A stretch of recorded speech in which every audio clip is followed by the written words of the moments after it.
अस्सलाम वालेकुम दोस्तों, तुम देख रहे हो अपना पंजाब टीवी। तो मेरा मेज़बान अफज़ाल है। आज की वीडियो माशाल्लाह जनाब दो बैठा ने, दोनों बैठा ही माशाल्लाह जनाब डिलीवर हुई ने।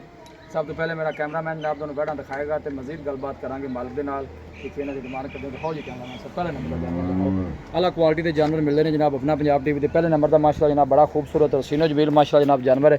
भाई मोहम्मद अहमद जी भाई वारा वैडी कितना सुई है भाई अफजाल दूसरा वारा किन्ने दिन हो गए सुई नू? 2 दिन हो गए जी। बच्चा की सू बच्चा जी पीछे बच्चा की कंडीशन है? मौके हाले तो बौला ही होना है। बौला कर दी भी तकरीबन को 20 लीटर भी होना 20 लीटर है। हां जी 20 लीटर पक्का 20 लीटर पक्का ठंडा दूध 20 लीटर होन कर दी भी 2 दिन दी एक टाइम दा 10 लीटर दूध दस है। बच्चे नु पिला के या बच्चे से पिला के जी बच्चे नु पिला के 10 पिला के लो जी बच्चे नु पिला के 10 लीटर दी चुआई करा दी।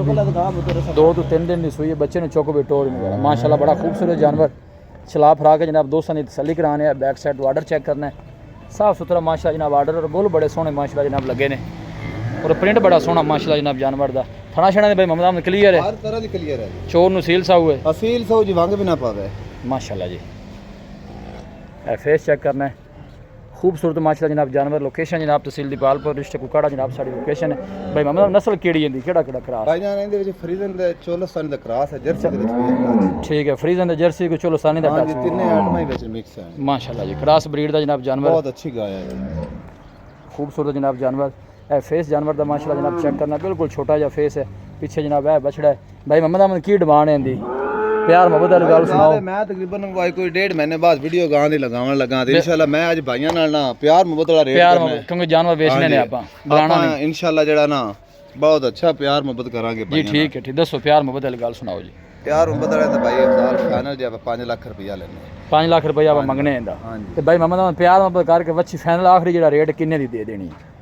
4 लाख ते 80 हज़ार रुपया अपना हाँ ना दा रेट होवेगा। कोई 5000 नहीं छड़ा ते कोई 10 नहीं छड़ा। लो जी 4 लाख ते 80 हज़ार 20 लीटर जेड़ा भाई है कोई भी मौके दा चुआई कर सकदा और जानवर जेड़ा है वो कैपेसिटी रखदा है 9 लीटर वाली माशाल्लाह है जनाब। बैक साइड ऑर्डर चेक करना है साफ सुथरा माशाल्लाह जनाब ऑर्डर कोई बादशाह नहीं पाई और पुठे माशाल्लाह तुसीं बैठ दे चेक करने ने मजबूतियां बड़ियां माशाल्लाह जनाब जानवर दियां और गोल माशाल्लाह जनाब काले लगे ने। देखो असील सब नहीं है जी आ देख लो आ देखो भाई जनाब हाथ भी ला रहा कोई ऐसा मसला नहीं।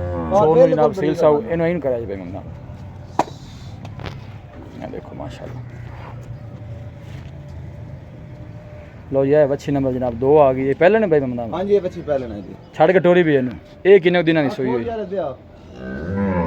निके आवे पे छड्डी इनु भी इन भाई ये चौथा डंग है। बच्चा की सु अच्छा अच्छे ना बच्चा है बच्चा चोलस्तानी क्रास बच्चा है। इनकी की कंडीशन है हजर मौके ते बौले जी? ये भाई बौला कर दी भी 14 को लीटर टाइम दा 7 लीटर है। हां जी 7 लीटर ठंडा दूध बच्चे पिला ते चोर नु सील सा हुए बच्ची असील सो जी ठीक हो गया। चला फरा के जनाब तसल्ली कराने ए बैक साइड ऑर्डर चेक करना है माशाल्लाह। गोल भी जनाब इन्हें हाथ दी चुआई वाले लगे ने। भाई मोहम्मद अहमद इन्नी की डिमांड है इस बच्चे दी? भाई अफजाल इंदा फाइनल जो रेट है 4,25,000 रुपया 4,25,000 4,25,000 दूध 14 लीटर दूध 14 लीटर हाजिर मौके ते करती पई है। बच्चे नु छाड़ते सारी वैट दूध 18 लीटर है 9 किलो। अच्छा हां जी 4 किलो दूध मैं कम दसदा मैं बच्चे नु रजा ते ठीक है क्योंकि नस्ल है चंगी क्योंकि मेरी ब्लड लाइन है ना वो ठीक है जानवर दी। जनाब गोल भी तुम चेक करना है माशाल्लाह बहुत चोण भी बहुत असील सा होगा। चोण नु सील सा हां जी असील सा होगा। फाइनल दसो आखिरी गल लेंदी भाई मोहम्मद अहमद बस 5000 रुपया छाड़ देवांगे। चलो कोई भाई मौके ते आंदा मजीद भी मोहब्बत प्यार आपा करनी है। बच्ची चंगी है लेकिन है थोड़ी जी बस ना कमजोर है। सोना माशाल्लाह जनाब जानवर पहले 420 क्या जी? हां जी 4,25,000 हां ना दा रेट 420 ठीक होगा यह जनाब पहले नंबर का माशाल्लाह जनाब जानवर है। दोनों जानवर माशाल्लाह भाई मोहम्मद अहमद खूबसूरत ने और सब तो जी अच्छी गल है क्रास ब्रीड दे ने। लोकेशन जनाब दोस्तों फिर शेयर कर दें तहसील दीपालपुर डिस्ट्रिक्ट कुकाड़ा जनाब साड़ी लोकेशन है। वीडियो जनाब पसंद आए वीडियो लाइक करो दोस्तों ने जनाब शेयर जरूर किया करो। मिलांगे जनाब एक अच्छी और लाजवाब वीडियो के नाल। अपने मेज़बान साला मैंने दो इजाज़त अल्लाह ने कुर्बान।